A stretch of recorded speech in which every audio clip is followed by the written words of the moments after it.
looking into your life, and I was like, there's so many cool things that you've done, because I know people know you just for the Lost Boys, but I wondered whether I could just go back to well, one thing I wanted to talk about was what kind of person were you at high school? I was a dropout. I What dropped out of high school when I was 15 because I already knew what I wanted to do with my life. If I was a real jazz kid, and so they didn't really have much for me there. So I decided that I would just quit school and just devote myself. At the time, I was also playing a lot of piano, learning how to play jazz piano, and just starting with the saxophone. So I said to myself, wow, I want to devote myself entirely to this for and about 2 years. you studied under Lenny Tristano. Lenny Tristano was my idol ever since I was about 11 years old. My father had passed away when I was 11. He was only in his mid 40s, and he was a professional trumpet player, arranger. He had a music school. He was a conductor. He was a Juilliard guy, and he unfortunately he passed away from he was in World War II, and he was in the Pacific, and a lot of the guys on the boats out there, because of all the testing, unfortunately passed away early. But when he died, he had this in the basement. He had, like, just around the whole perimeter of the room, he had 78s and 45s and long playing albums, regular albums, 33 albums. And I went through everything. He had a lot of Charlie Parker, a lot of Dizzy Gillespie, a lot of jazz, a lot of classical as well. But when I saw Lenny Tristano's Black record, it was just called Lenny Tristano on the Atlantic label. For some reason, something really caught my eye, and I put it on, and I played a song. I just played the record, but I believe the second track is called Turkish Mambo. And what it was these cycles of his piano playing. He was like one of the first guys after Les Paul to do a lot of putting tracks, building up tracks and then playing over them, improvising over them. So when I heard that, like, there was one thing that's in 5/8, and then there's another thing that's in 7, and another thing that's in 3, and they all sort of cycled around each other. And even as a little kid, I knew exactly what he was doing. Like, I could hear, oh, that's really cool. He's taking different lengths and putting them over each other and then blowing some beautiful stuff on top. And so this was then when Captain Beefheart put out Trout Mask Replica in 1969, I went, oh my God, they're just doing in a rock and roll setting or a blues setting what Lenny was doing in a jazz setting. So those are my two, besides Joe Henderson, who's my favorite tenor saxophone player. Those are my two idols. Captain Beefheart in rock and roll, but really especially Trout Mask Replica and Lick My Decals Off. Those were my favorites. So that, and then I was really once I got into progressive jazz, then I, for some reason, really enjoyed Dada and surrealism in the visual arts. So I used to just read incessantly and look at Dada and the surrealistic painters and doing their sculptures and stuff like that. So I sort of thought of all of that, and certainly both Lenny. Well, Lenny obviously wasn't influenced by painters because he was blind, but he certainly was a very progressive guy, and he was open to everything. So I could walk in, and he would love to hear me talk about the art that I loved, and he would love it when I brought in things that I thought were influenced by him, especially Captain Beefheart, but even sort of, he loved also, fusion and everything. He was open to everything. He loved the Jackson 5. Like, that was one of his favorite groups. He thought that Michael Jackson, as a little kid, was one of the best. And so he would play that. And I would go to a lesson every week with him. And I would actually get a chance to play with him every week. That's amazing. So I got a call to go out with a singer from the 70s that probably a lot of your watchers and listeners won't remember, but a guy named Eric Carmen. He had that song All By Myself. Yes, yeah. Yep. And he was the head of a group called the Raspberries. They had a song called Go All the Way. They had a few hits, and he had a few hits. And I got a call to play with him. So I went out to LA. That was my first ever tour. That was really exciting. But when I got back, Lenny had passed away. So I was going to go to give him a call, and the line didn't go through. And then I read that he had passed away. So I have mixed feelings about going out on the road, but I had to make a living, But so, talking about going out on the road and your journey, how did you get involved with Peter Gabriel? Because I was reading you're on both albums 1 and 2, which I got to confess I hadn't listened to. So quickly listened to them. They're really experimental. Well,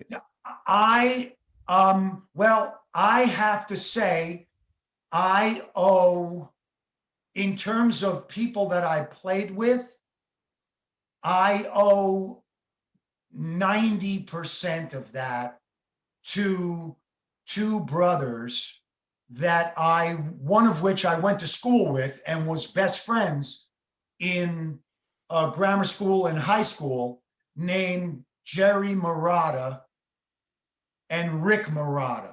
Rick played with Steely Dan. That's him on Peg. He played with Aretha Franklin. He played with James Taylor. He played with everybody. He was like the session guy, him and Steve Gadd in the 70s.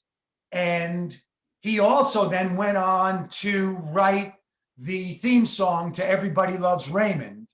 That's great. But before that, he just played on everybody's. And then Jerry was his younger brother, and we went to school together. They took a shine to me. We were best friends. So they took a shining to me. Jerry got me the gig with Peter, and Rick got me the gig with Tina. So I have like so much thanks in my heart and love for those two guys. They really, like, without them, because I don't really have a good knowledge of business or getting myself out there. They sort of took me on their coattails and got me a lot of gigs. So that is, I want everybody to know what cool, amazing guys and what incredible players, because that's Jerry playing on almost all of Peter Gabriel's stuff. That's fantastic. But before Tina Turner, in between Tina Turner and Peter Gabriel, you start a band called the Ken Dolls.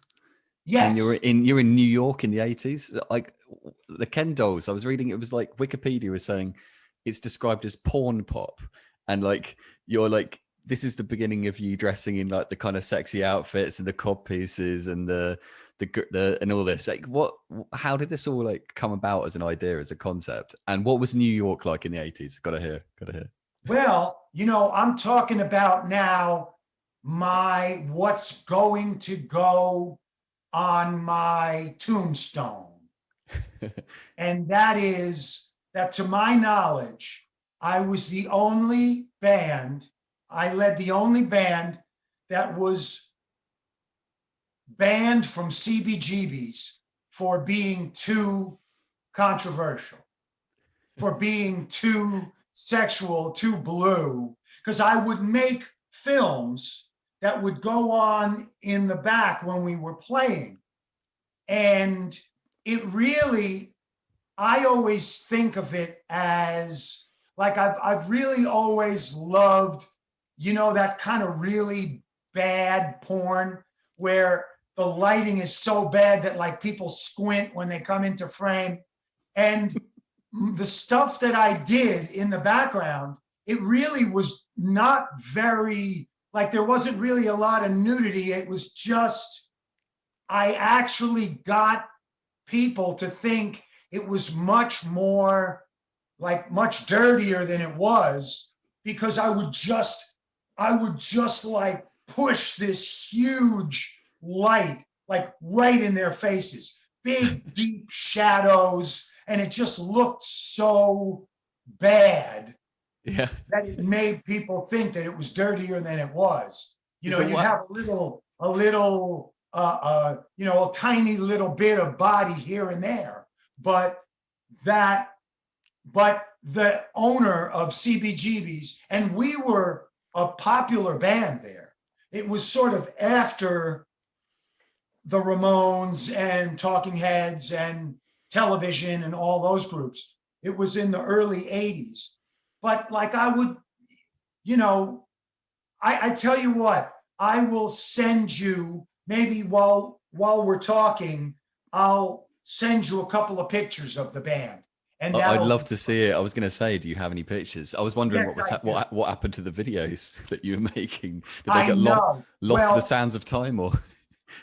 And when I moved to LA, a girlfriend that stayed in New York that I was living with just took all my stuff and threw it out. Oh shit! And unfortunately, all of my films were in it. Oh no! So where is she? She's lost the sexy sax man's fake porn films. Come on. Forever. There were a couple of things that I would love to have, but I'll never see them up to that point. Like in the 70s, the saxophone was, and the 80s, the saxophone doesn't mean anything now. But in the 70s and the 80s, there was lots and lots of session work. Everybody had a sax solo on at least a couple of songs. Now I'm so glad with people like you that are bringing it back. I'm actually doing session work again, and it's so much fun. It reminds me of the 80s. Man, I'm so pleased for you, because it was a thought I remember having a while back about the sudden sort of demise of the saxophone. Like it was still going in the 90s, and then it suddenly just drops off in the noughties. And I just thought, what's happened to all the session sax players during this like weird dry spell where the sax became seen as a sort of jokey instrument or not to be taken seriously? And it was sort of when the fun died a bit with pop music as well. It all kind of took itself a bit too seriously.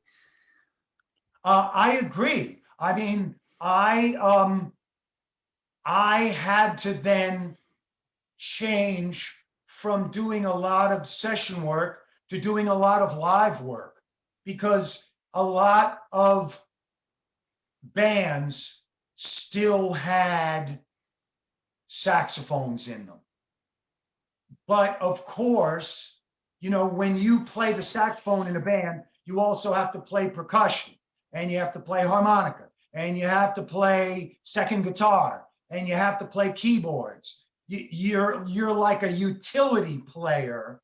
And so the fact that my father had a music school when I was a kid, so I would go into all the rooms and I'd try to play like a cello, like it was a stand-up bass, or I would try to pick things out on the piano or the drums. I had a little bit of, I could never figure out what I wanted to play because I'd go to his school, his music school, after regular school every day and just figure out, oh, what do I like best? And I just could never figure it out.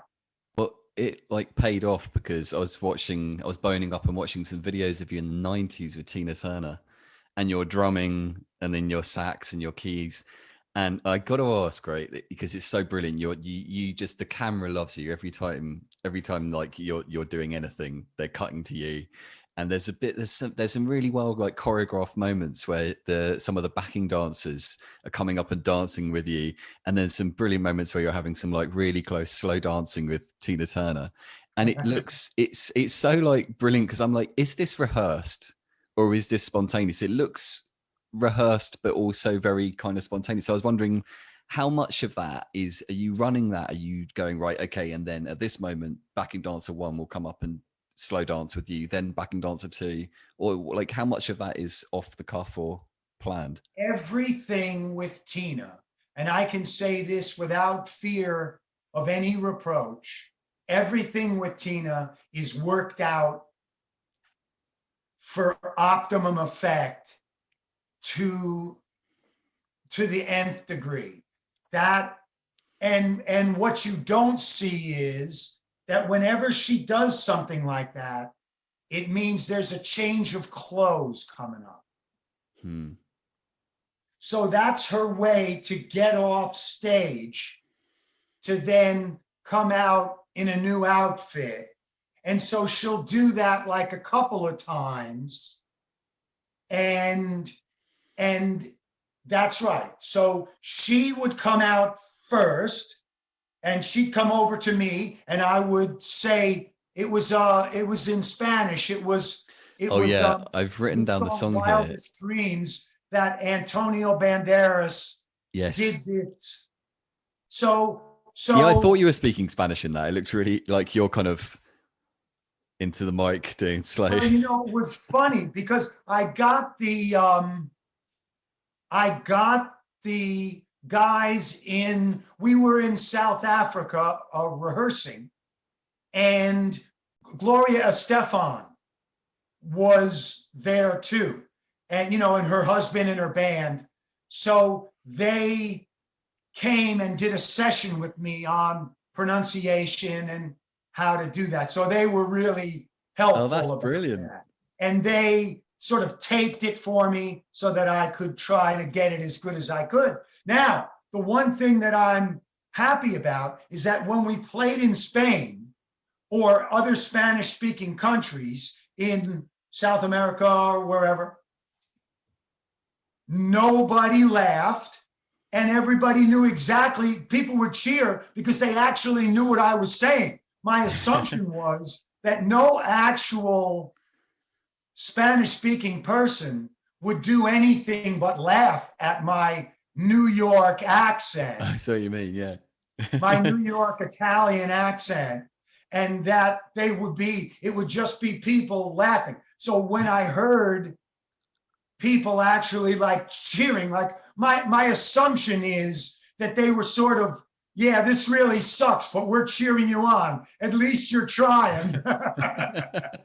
Well, I'm sure it was more than that. You were trained by the best, trained by Gloria Estefan. So I really did my best. I listened quite a bit, but Tina would come up first, and then the twins would come up one after another, and then Cynthia would come up last, and after she and I did our little thing together, then she would go back up front and she would do a solo.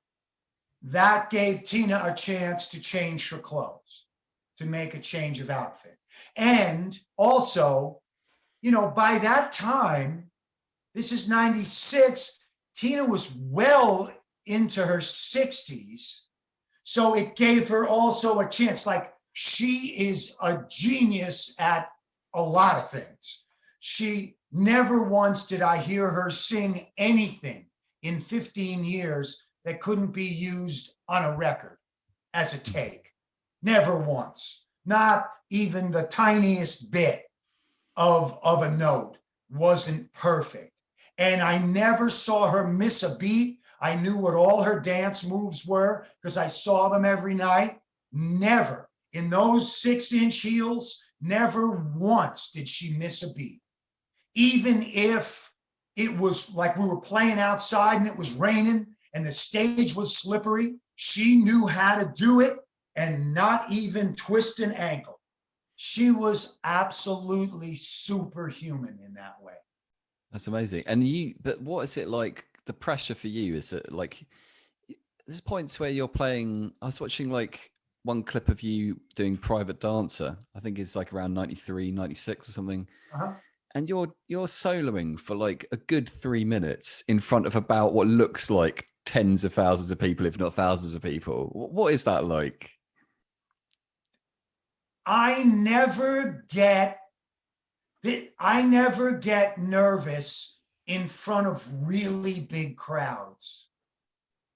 Because when a crowd is that big, they have restraints, like bullpens, like cops throw up at a protest or something. And so they're far back. The lights are so bright that you literally can't see anybody. So you might just as well be by yourself. Yeah. But after one of Tina's tours, I went back to school. I went to California Institute of the Arts, Cal Arts, and studied jazz and African music. And when people would be like super close to me and they'd be like looking and listening to because they're all musicians, this hand would start to go like this. And I would get really, really scared. I'd have to keep shaking it off because when people are super, super close, that's what makes me frightened. Yeah, I think the most people I've ever like performed in front of is about 600, but intimate audiences are freaky. Did you feel like, wow, this is a lot of people, and did it make you anxious at all?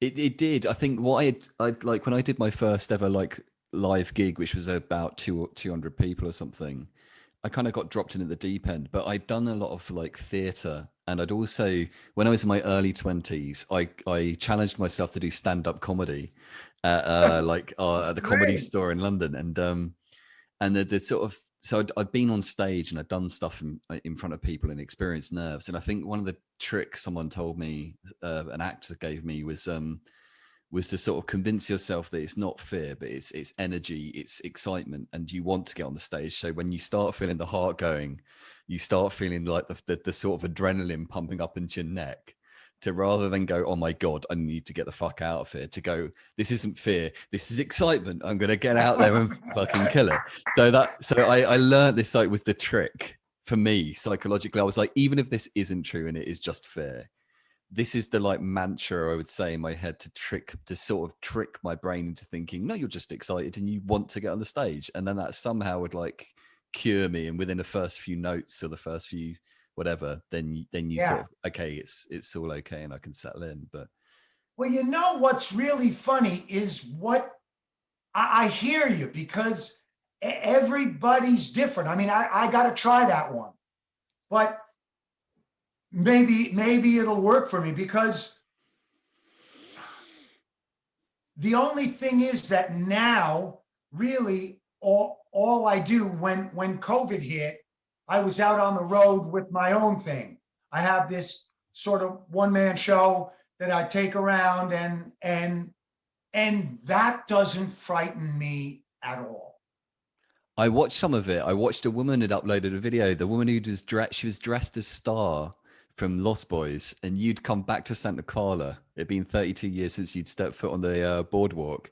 She was dressed as Star, and she was ecstatic because you pulled her up onto the stage and got her to dance whilst you drummed.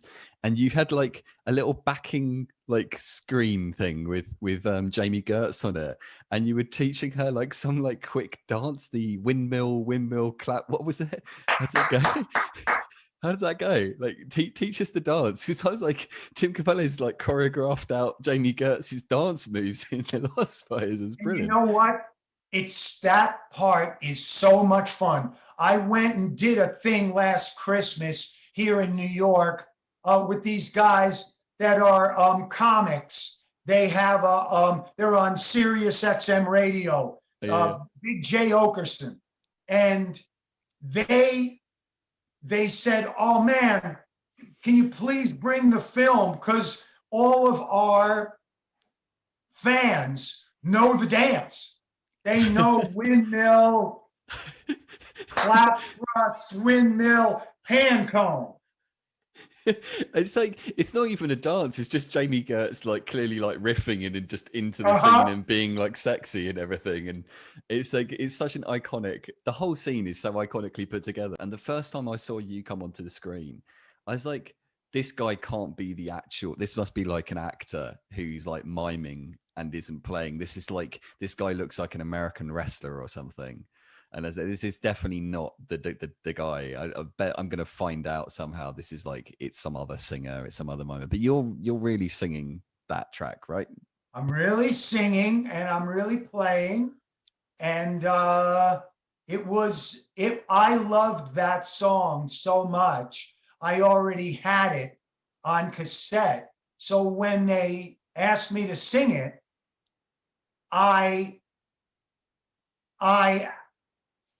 I didn't do the normal thing of wearing headphones and being in the studio. They actually set up, literally just to do a scratch vocal, they set up a 57, which for your fans is a $100 mic, to do a lead vocal on a major record.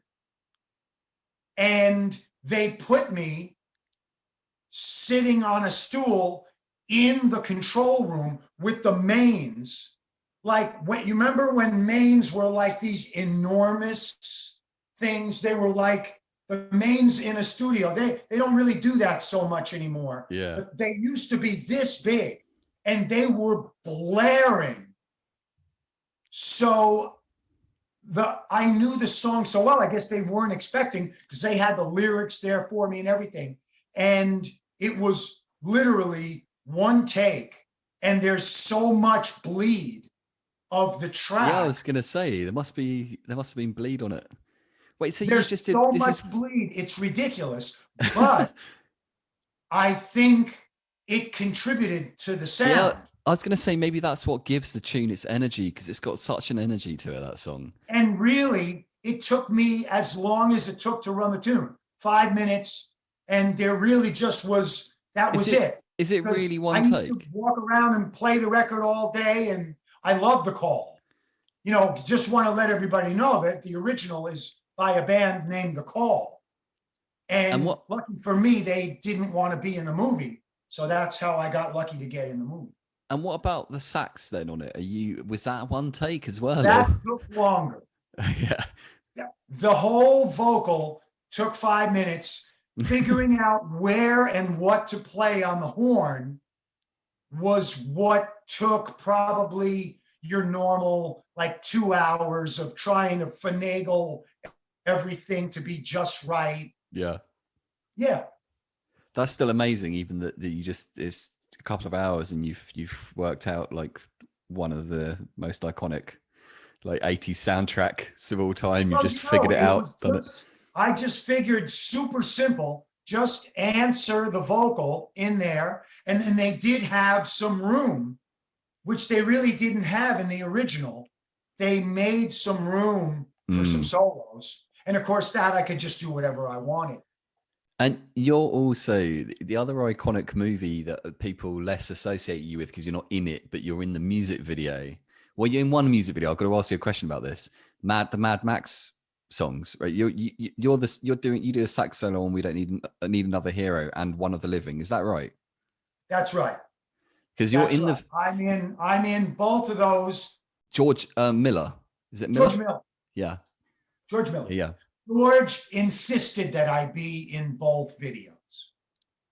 It was him. If it was for Tina, I probably wouldn't have been in them.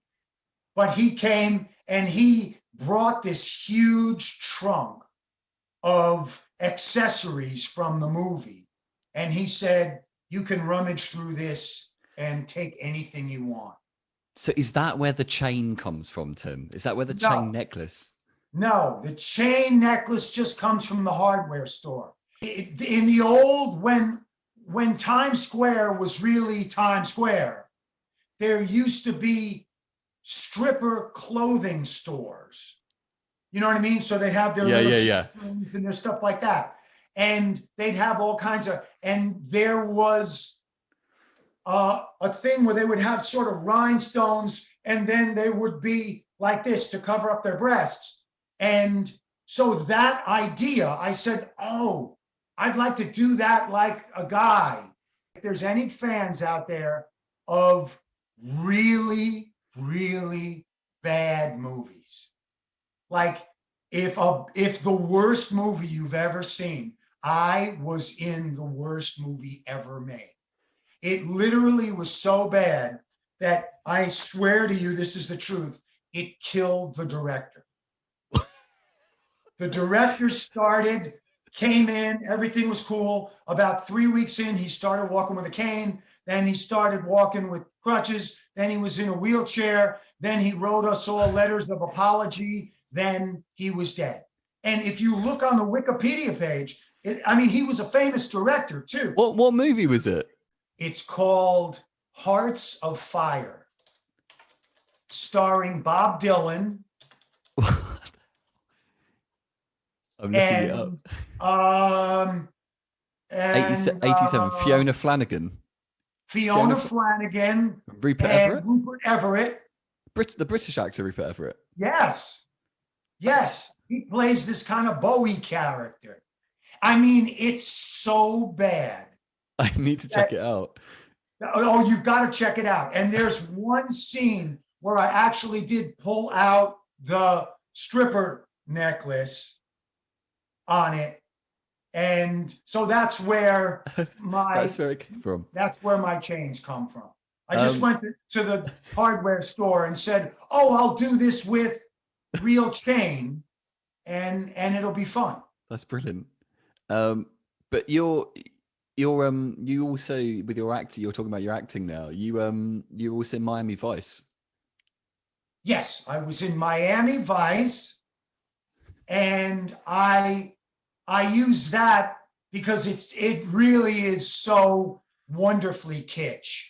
I'm so happy that it's one of those love-hate things. I either hate to love it or love to hate it. I'm not sure which, but it's so. What you think?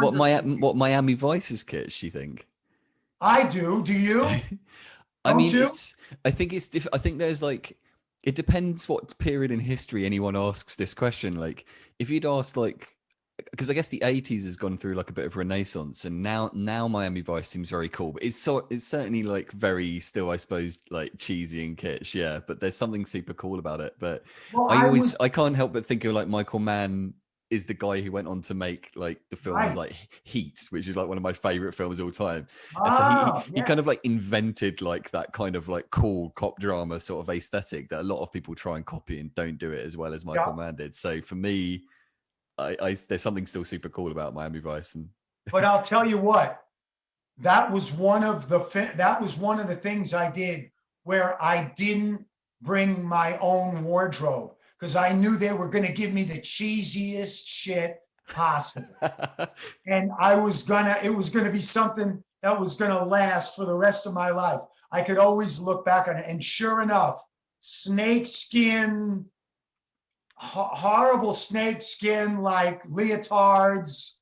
And it was just great. Each outfit was more ridiculous than the other one, and I'm so happy I got to do that.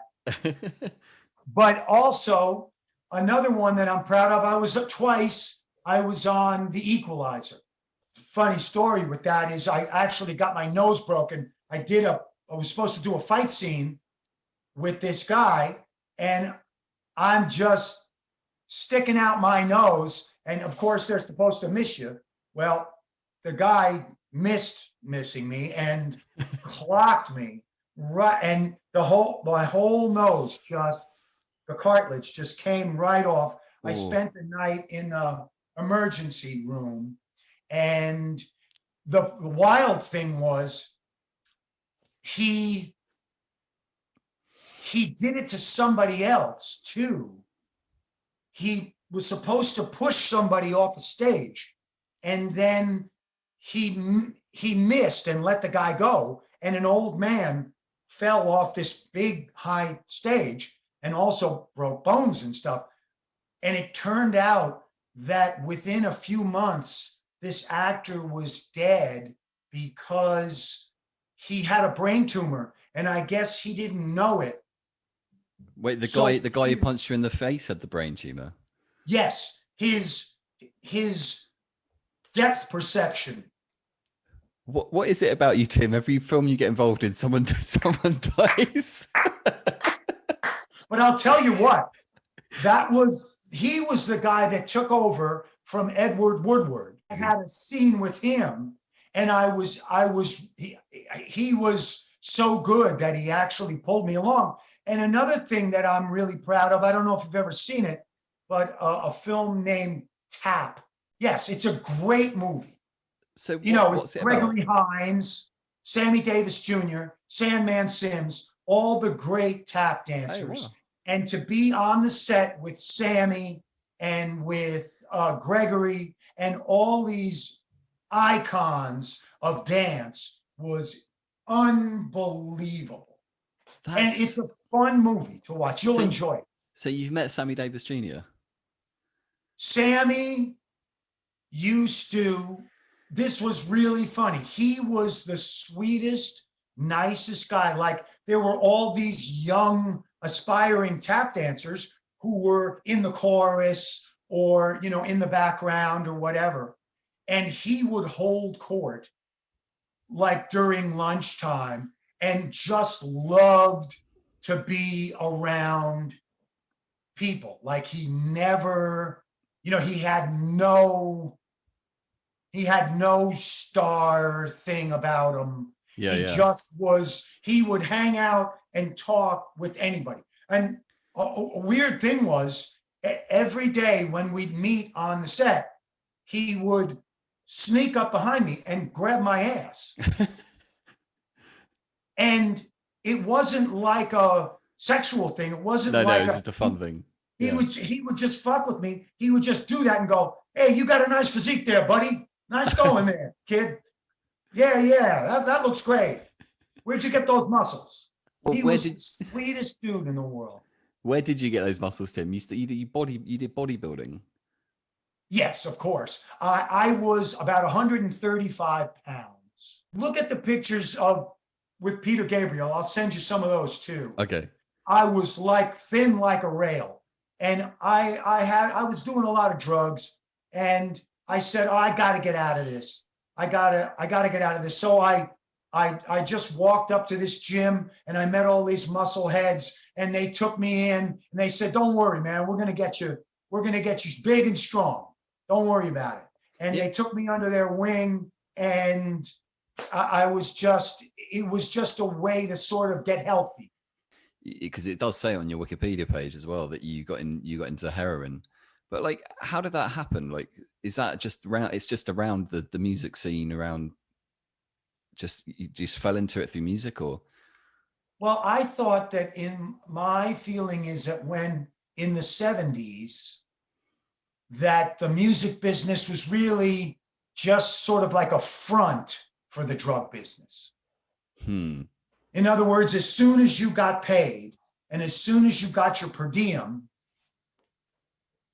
there was the road manager right there with, Coke or Smack or anything you wanted, or Quaaludes or whatever you want. So in other words, he's giving you the money and he lets you know, oh, then he'd pull out a big bag of everything. Well, so you think it was like a sort of almost like a racket, like just a way to kind of pay you and then instantly get the money back off you almost? Yeah, the company store, That's right? crazy, man. The company store. That's So what happens. That's the, you know what I mean? Because what are you going to do? Right? That's always the big thing when you're on tour. What do you do after you're playing to 50,000 people and you're so like up? yeah. And you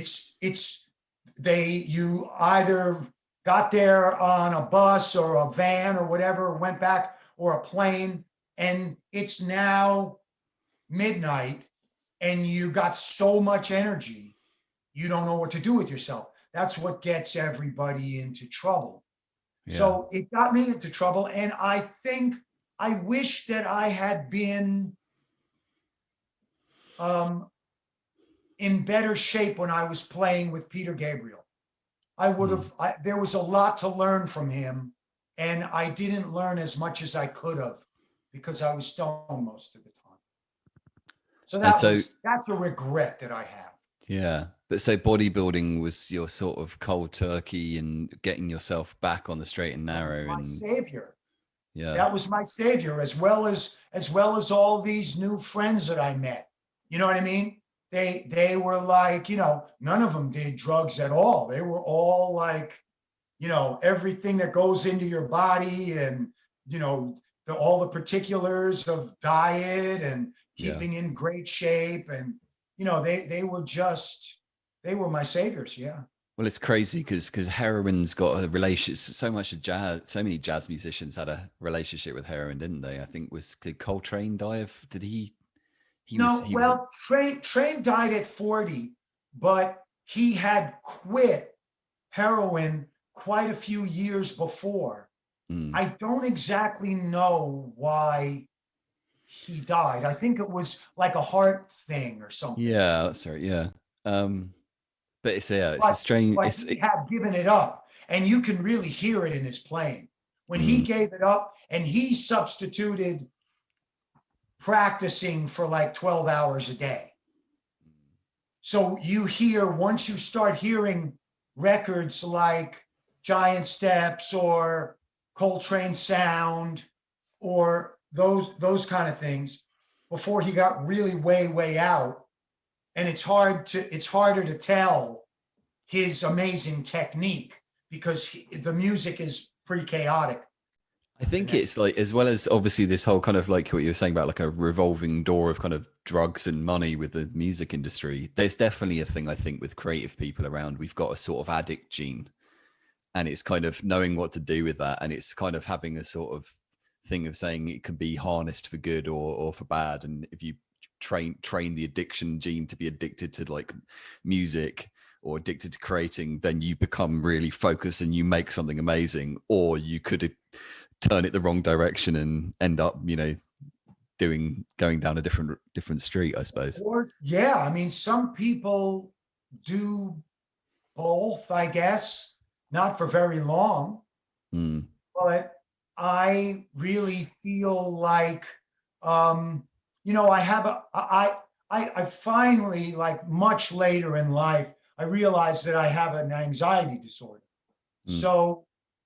So heroin just like totally, any sort of opiates really just made me feel just so comfortable, and so like I felt like, oh, this is the way it should feel to be alive, because I didn't really know it. The feeling was there, but I wasn't conscious of it.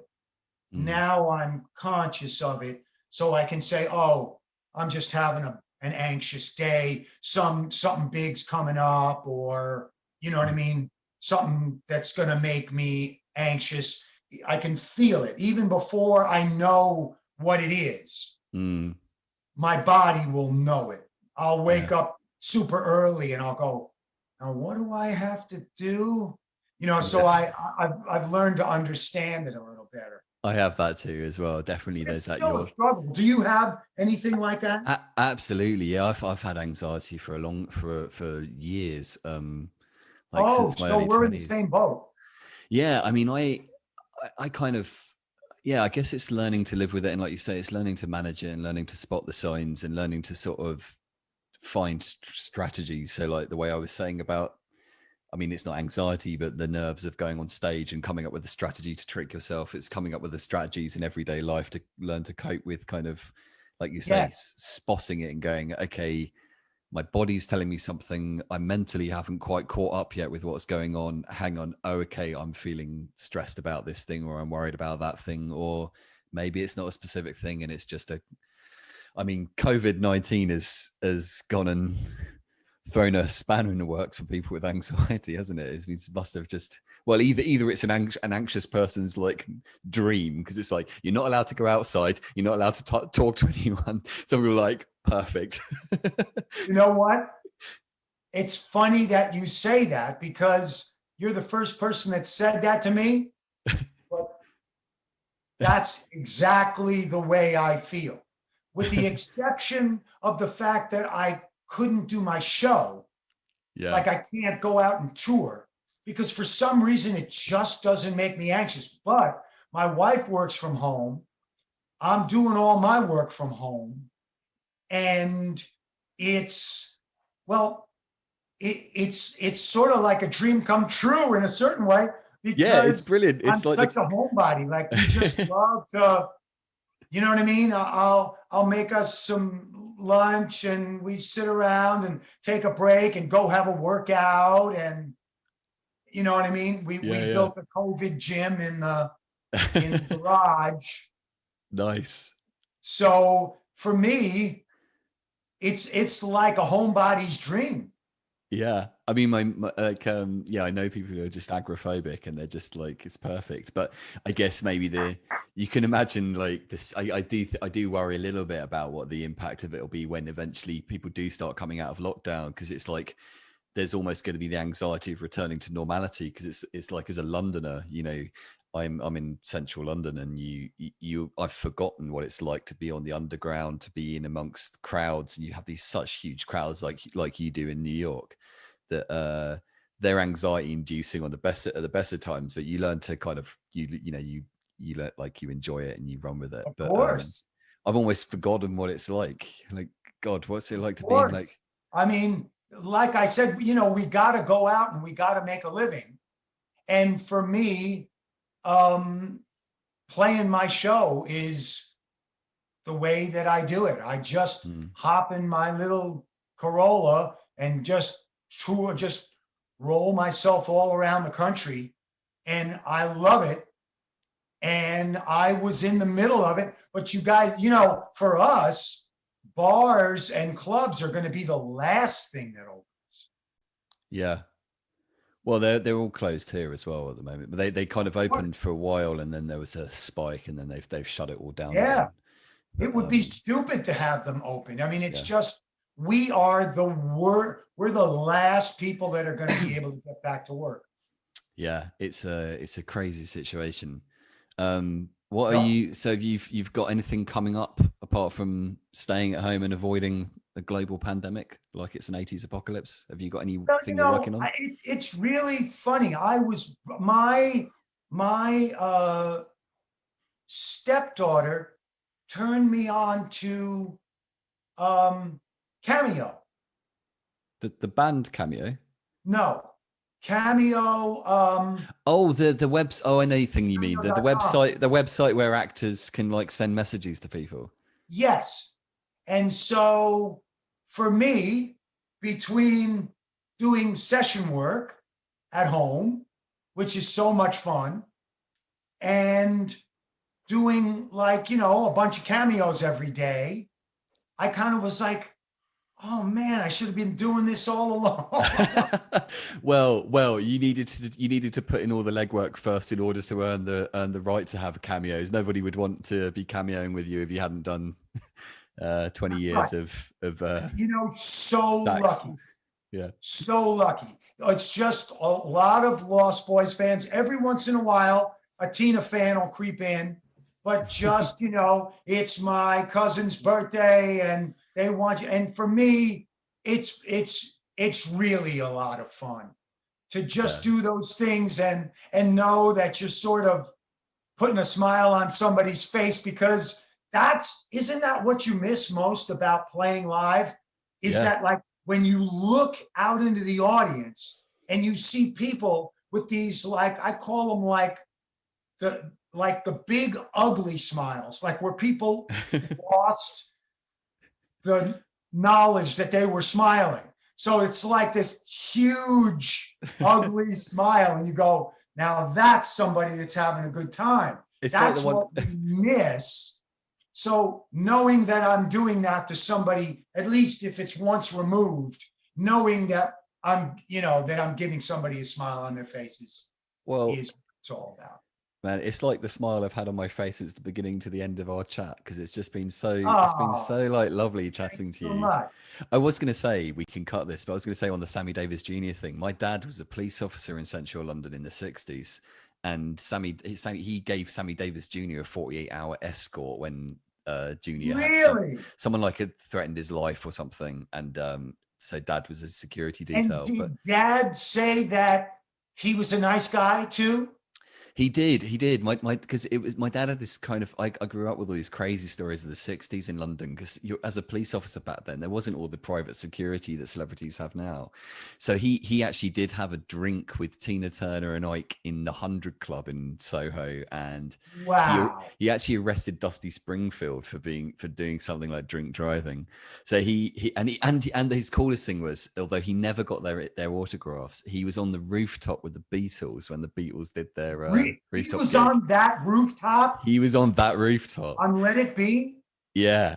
He was up there doing it. Well, I was like, they were instructed to, the police were told to go and, look like they were doing something because the Beatles were doing an illegal gig. And my dad was like, none of the police were going to stop the Beatles from playing on the roof. So they were just sort of stood around and watched a gig up on the rooftop. So it's. And was that when the London police force didn't have guns? They didn't have guns. They didn't have radios. When like my dad actually, like he did like he was in plain clothes with another police officer, and they intervened like a drug detective? Kinda, and they were like they did like they saw there was a guy dealing drugs in a bar, and they interrupted the deal to arrest him. And the guy shoved them over, and they pursued him up through Soho, which is very central London. Right. Guy just turned around and shot two or three rounds at them with a gun. And I was like, "What did you do?" And they were like, "Well, we just stopped pursuing and turned away, because you've got no radio, you've got no gun, you've got nothing." It was a completely different era. But yeah, no, it's an amazing. It's been lovely hearing you talking about like Sammy Davis Jr. and Tina and all those people, because I feel like those sort of paths cross with like hearing my dad talking about it from the 60s, and then some of those people are still around in the 70s and the 80s, still going and still doing stuff, and you've like traversed like this world. Who's like the most famous person you've met? Well, of course, the first gig I ever had was with a American comedian named Billy Crystal. Oh, yeah. He's very famous. So for 5 years, I was his piano player until he moved out to the West Coast. And it would just be him and me, like driving up to Buffalo or down to Philadelphia. And he would have me just collapsed in laughter. Nothing will ever top that. So what was he? And of course, the other big thing for me was my 92 tour with Ringo Starr. Oh yes, yeah, I read about that too.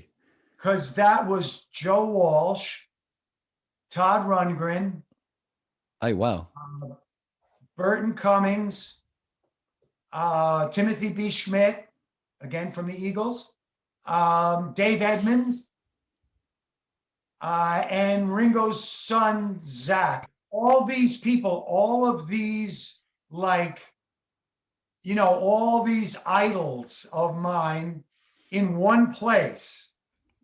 Like the That's first amazing. time when we went to take a picture, you know, of the whole band to advertise the tour, Joe Walsh came up behind me and put an enormous jar of mayonnaise in my arms and said, "Don't you dare put that down. You're going to carry that for the rest of the day. Don't," if he says, "if I see you put that down on the table, watch out." And then the first day that we actually had rehearsal, he had this enormous Indian headdress, you know, American Indian headdress that went down to the floor. And again, he said, "You wear that all day. If I see you even take that off for lunch, you're a dead man." So What was he just pranking you? Was he he just was messing with you? pranking me. That's the way he was. This was when Joe was really Joe. This was when he one night he carried an industrial glue gun and he glued all the furniture in his hotel room to the ceiling. And the TV was on. There were cigarette butts in the ashtrays. The lights all worked. Only the entire room was upside down. Did you see it, or is this a myth? No, I saw it. You That saw was it with your own two eyes. And then the bed fell. And then he had to pay for the whole room. So he paid him like 20 grand or 15 grand or something. And when he came on the bus the next day, he said, "So who's going to thank me first?" Because for him, it's not a rock and roll tour until something like that happens. Exactly. So it was like, "Come on, everybody thank me." Also, We now that's have an actual rock and roll tour. that's awesome. But although that's kind of, it is rock and roll, but it's not rock and roll at the same time, because trashing a hotel room when you're like mashed off your face on drinking drugs is rock and roll. This is like really planned. You'd have to go out, buy some glue, right, guys, we need to get organized here. This is going to be at least a 4.5 hour project to do this. Believe me, he was both at the same time. This was when he was really, before he cleaned up. And he was a handful. Man, half the band was AA, really strict, Ringo, and all of his buddies. So half was AA, went to meetings every day, and half was incredible alcoholics. What a combo. And drug takers. Don't get in the wrong team. What's that? Don't up. Make sure you don't end up on the wrong team. But by this point, which gang were you in at that point? Well, I was never AA. AA. But I didn't take drugs and I didn't smoke. Yeah. So I was with Todd and Ringo and Nils and Timothy B. And the rest of the guys I won't comment about individually. That sounds like a safe gang to hang out with for a tour. Yeah. So cool. Man, that's amazing. What an amazing career. Congratulations on your new record. And thank you so much. All the best. I know it's going to be a great thing for you. Thank you. Well, why don't we end it there? Because we have been talking way longer than I imagined you'd afford me. Oh, yeah. Now my wife and I are going to go down and have a workout in the garage. Amazing. You've heard it here first, everyone. Tim Cappello's off to go and work out. It's been a pleasure chatting to you, man. It's been so great. You too. My pleasure. I hope we can do something again together. I love it. Okay. Yeah. Cheers, Bye-bye. dude. Take care. Lovely talking to you, mate. Bye. You too. Bye. Bye.